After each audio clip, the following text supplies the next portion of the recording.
தமிழக வாழ்வுரிமை கட்சி நடத்துகிற தமிழர் வாழ்வுரிமை கூட்டமைப்பில் இடம்பெற்றிருக்கிற நூற்றுக்கணக்கான இயக்கத்தினுடைய தோழர்கள், பல்வேறு தமிழ் தேசியவாதிகள், பெரியாரிய இயக்கங்கள், பெண்ணிய இயக்கங்கள், மாணவர் அமைப்புகள், அனைத்து இயக்கங்களும் பல பிரச்சனைகளை தமிழ்நாடு முழுவதும் என் கையில் கொண்டாந்து கொடுத்துருக்குறாங்க, என்கிட்ட சொல்லியிருக்காங்க.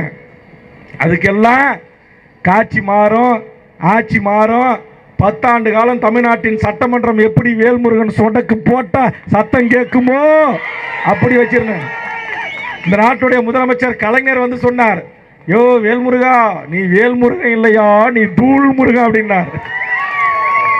இந்த நாட்டுடைய முதலமைச்சர் ஜெயலலிதா அவர்கிட்ட இந்த மணல் குவாரிகளை பறித்து புள்ளி விவரங்களோடு பேசிய போது, ஐயோ இவ்வளவா வரும் அப்படின்னாங்க. ஆமம்மா, இவ்வளவுதான் வரும், இதை தனியார் கொள்ளையடிக்கிற அரசுரிமை ஆக்குங்கள் என்று மணல் குவாரிகளை அரசுரிமை ஆக்குவதற்கு தமிழ்நாட்டில் சட்டம் கொண்டு வந்தவன் வேல்முருகன் என்பது தமிழக சட்டமன்றத்துக்கு தெரியும்.